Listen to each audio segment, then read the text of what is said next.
horizontales y no con los acuerdos verticales. Al final lo que realmente afecta es el acuerdo vertical, porque el resto, la pendiente la puedes mantener, pero si el acuerdo vertical lo modificas, es lo que nos modifica realmente la rasante en esos puntos. Entiendo, no, lo que quiero decir es que si el manual de carretera especifica ciertas condiciones de pendientes, también máximas y mínimas, no sé, estoy dependiendo de los tráficos, sí, de la velocidad y cosas por el estilo. Dentro del proyecto, digamos, de la ingeniería definitiva, hay tramos dentro de la propia carretera actual que no cumpliríamos el manual de carreteras para esas velocidades de proyecto. Ahí se produce un ahorro significativo. Bueno, significativo... No, quería saber si... Perfecto. Eso. Sí. Yo quisiera hacer unas consultas también. En la exposición, la concesionaria señaló que el MOP, por ordinario 928, le solicitó que le indicara cuáles son los pavimentos afectados, producto de esta diferencia de aplicación de los parámetros. Y ustedes respondieron por carta 491 de julio del 2014. Por favor, si pudieran explicarnos un poco en qué consistió, cuáles fueron un poquito más de detalle. Yo sé que están en los antecedentes entregados por ustedes, pero quisiera escuchar de su boca cuál es el nivel de afectación que tuvo el cambio de parámetros en los pavimentos afectados. Los parámetros que se modificaron respecto a lo que se presentó eran en torno a 43 parámetros, 43 KVs. Y lo que se presentó fue el incremento de volumen de tierra que suponía pues, los que sean cóncavos o convexos. Se incluyó también la influencia de los pavimentos a mayores que existía, y también en algunos de ellos eran necesarios desvíos provisionales, como mostramos en las láminas, y esos desvíos provisionales también se incluyeron en esa valoración. Lo entendería más fácil si me dijera del kilometraje total de la vía, tramo 1, tramo 2, qué porcentaje de kilómetros lineales fueron afectados producto de la modificación de estos parámetros, para entender un poco la afectación que está señalada. Tenemos todo el tramo tiene 290 KVs y fueron afectados 43, así que en torno al 21-23% de la vía estaría afectada. El 21-23% de la ruta en total sería afectada por este problema. Ya. Lo otro que me llama la atención también es que en esta evaluación preliminar de costos que hacen ustedes, más del 70% de los costos me parece que son relacionados con los desvíos. Sí, efectivamente, porque el estándar que nos exigen no es de un desvío provisional en sí, porque realmente no existe un manual de desvíos provisionales, sino que se hacen carreteras paralelas con menos velocidad de proyecto, pero es una carretera completa con todos sus elementos. Entonces, el desvío es muy importante y tiene mucho valor en la discrepancia. Correcto. El plan de desvíos, bueno, respecto del primer proyecto de ingeniería no hubo plan de desvío porque ustedes tuvieron que... ¿Hay una valorización de la cantidad de desvíos en un caso y en el otro? Nosotros hay unos proyectos de ingeniería definitiva que incluían los desvíos que nosotros pensábamos que se debían hacer. Y esos están aprobados y son los que consideramos que se tenían que hacer. Pero estos nunca se incluyeron. ¿Y esos están acompañados en anexo de la presentación? ¿Sería necesario, para entender la magnitud de la afectación global, también conocer cómo se fueron afectados los desvíos? Porque el tema relevante es el tema de saber la afectación en términos de los pavimentos, creo yo. A iniciativa mía también se intentó. Lo que ocurre es que dentro de las explicaciones que se me dieron es que esta vía está en menos de un 3% de construcción, de manera tal de que esa es una de las respuestas que le entregan de la indefinición, por ejemplo, en temas de orden económico, y por eso se presentó como anexo a aquel estimativo relacionado o exclusivamente al tema de los desvíos para hacer una cuantificación más o menos que tenía una repercusión económica que estamos hablando de 200.000 UF, de manera tal de que no es poca cosa. Correcto. Al señor Echevargurren, Usted explicó la influencia de los parámetros en la seguridad vial. Y dijo que al final que lo más importante es considerar en su globalidad, es decir, en lo que llamó usted dominio extendido del proyecto y su relación con la seguridad. Sin embargo, igual hay un incremento de pérdida de seguridad si no se utilizara el parámetro nuevo respecto del antiguo, sumado a los otros. Lo que ocurre es que independientemente que se use cualquier valor del parámetro, en la globalidad, por el hecho de generar una relajación de los máximos y los mínimos de la norma, ya hay un incremento en el riesgo de accidentes en la totalidad. Entonces, la cuantificación precisa no la puedo hacer porque no tengo modelos y no existen modelos en el mundo que relacionen accidentes con cambios geométricos de manera tan específica. Pero lo que sí está claro es que el dominio extendido del diseño genera condiciones de inseguridad, pero eso hay que manejarlo en la totalidad, no separándolo por distintos elementos porque es indivisible la seguridad por elemento. Correcto. Y la última pregunta que quería hacerle es respecto de la aplicación, aquí lo hago una pregunta un poco de Lego,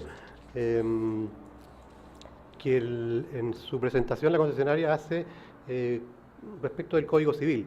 Sin embargo, el artículo 25 de la ley de concesiones señala que la relación entre el concesionario y el MOP se rige por el derecho público. Entonces, el primer artículo del Código Civil que usted señaló, que hay que irse más a la interpretación que a la letra, por ejemplo. En cambio, el derecho público va más por el lado de ser restrictivo. Entonces, explíqueme un poco cómo se conciben, cómo se compatibilizan ambas interpretaciones. Estoy de acuerdo con lo que usted está exponiendo. Ahora, sin perjuicio de ello, entendemos que las normas de las reglas del Código Civil se aplican perfectamente para este caso en concreto, con independencia que también se tengan que aplicar aquellas normas, digamos, del derecho público. No vemos incompatibilidad de una aplicación con respecto a la otra, o si prima una en relación. O sea, si aplicamos todos los criterios de interpretación conjuntamente, nosotros creemos que igualmente la interpretación que hace la sociedad concesionaria es aquella que es más acorde, digamos, genéricamente tiene más sustento, está más robusta la explicación. Pero no lo encontramos, no son incompatibles desde nuestro punto de vista. Perfecto, muchas gracias. Terminamos esta exposición, tendría que exponer ahora al Ministerio de Obras Públicas. Muchas gracias.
Señoras y señores miembros del panel, buenas tardes. Buenas tardes a los representantes de la sociedad concesionaria y a los asistentes a esta audiencia pública. Bueno, la verdad que en representación del Ministerio de las Públicas, hoy el tema es bastante más técnico que en otras oportunidades. Creemos que, si bien tiene algunos aspectos jurídicos, hoy día vamos a dar mayor espacio a la parte técnica, así que tenemos una presentación en ese sentido.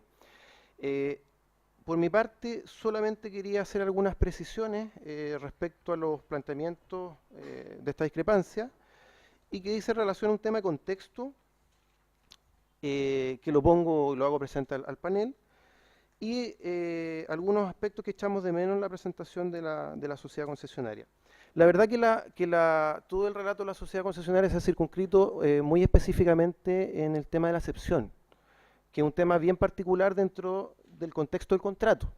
Pero en ninguna parte la sociedad concesionaria hace presente cuál es el objetivo general del contrato, porque de alguna manera el énfasis importante de ellos es la recuperación de pavimentos por un tema que mira el interés económico particular de la sociedad concesionaria y de la evaluación que ella hizo en forma individual de los antecedentes de la concesión, y no mira los objetivos generales del contrato. Este contrato, de acuerdo al artículo 3.4.22, establece para la etapa de construcción, que nosotros lo mencionamos en nuestras observaciones, dos objetivos principales, que en el fondo es el aumento de capacidad de la ruta 43 y aumentar los estándares de la ruta en términos de seguridad y confort.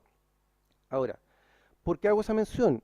Porque esta excepción, la interpretación de esta excepción dice relación al cumplimiento de esos objetivos.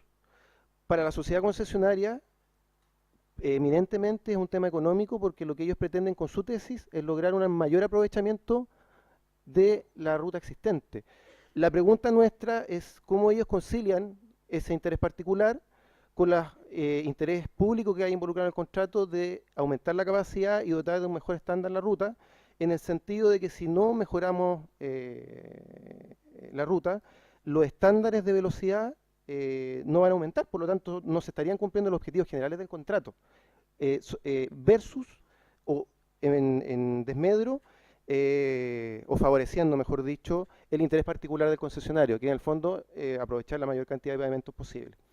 En ese sentido, creemos que hay que tener esa mirada de contexto, porque no podemos perder en vista que este es un contrato de obra pública fiscal sometido al sistema de concesiones y cuyo fin es dotar a la comunidad de una mejor ruta. Por lo tanto, la tesis, creemos nosotros, de la sociedad concesionaria, no tiene por objeto dotar a la comunidad una mejor ruta, sino generar un ahorro en su cuantificación de lo que puede significarle este proyecto. Por otra parte, queremos también hacer presente la variación que ha hecho la sociedad concesionaria desde el origen del conflicto en cuanto a la petición que somete a la decisión en esta oportunidad del panel. El conflicto se originó, y desde siempre esa ha sido las posturas entre las partes, si el parámetro K forma o no forma parte de la excepción de la segunda viñeta del punto A, punto 4.2 del anexo 4. Esa es la discusión. Y hoy día nos cambia un poco eso, incorporando algunos argumentos nuevos, señalándonos que si es parte del concepto rasante y por consecuencia es parte de la excepción. En ese punto solamente mencionar que el anexo 4 establece claramente esta excepción, que la viñeta segunda menciona específicamente el parámetro I, es una norma de excepción, por lo tanto nosotros entendemos que hay una interpretación restrictiva. El mismo anexo 4 en el apartado A 4.1 menciona un perfil tipo que debe cumplir el concesionario al cual se obligó, que está relacionado con los objetivos del estándar del proyecto, donde están las velocidades determinadas para cada uno de los tramos y sus sectores. Entonces, en ese mismo sentido, surge la duda, si ellos pretenden mantener la rasante como está, ¿cómo pretenden dar cumplimiento al perfil tipo obligatorio que ellos mismos se obligaron en términos de mejores estándares de velocidad? Entonces, ahí hay una inconsistencia en el argumento, y que se presenta al hacer la evaluación completa de la normativa que rige el contrato, y no solamente circunscrito al tema de la excepción. Son dudas que a nosotros nos quedan y que hemos querido manifestarle al panel. Y finalmente, los criterios de interpretación, si bien aquí, bueno, recordar que estamos ante un contrato, una especie de contrato de obra pública, que estamos en una norma de excepción, por lo tanto, la interpretación, la doctrina de la jurisprudencia dice y recomienda que debe ser restrictiva, y nuestra contraparte aplica, a modo de aplicación de principios generales del derecho recogidos en el Código Civil, las normas de interpretación que establece el Código Civil para los contratos. Si bien puede haber una aplicación de esas normas, hay que llevarlas al contexto de un contrato de obra pública. La aplicación que ellos hacen es una aplicación exegética de las normas del Código Civil, concebida de acuerdo a los principios que rigen la relación entre particulares del Código Civil. Por lo tanto, esas normas debemos por fuerza morigerarlas con los principios de orden público. Las normas de orden público son imperativas, son irrenunciables, rigen in actum y son de interpretación restrictiva. Al menos debiéramos, si queremos aplicar como principio general de derecho las normas del Código Civil de Interpretación de los Contratos, tener en vista estas limitaciones que establece la doctrina para poder ponderar las normas de orden público. A continuación, le doy la palabra a Fabián Venegas, que va a exponer en torno a los aspectos técnicos de la excepción que nos ocupa esta tarde.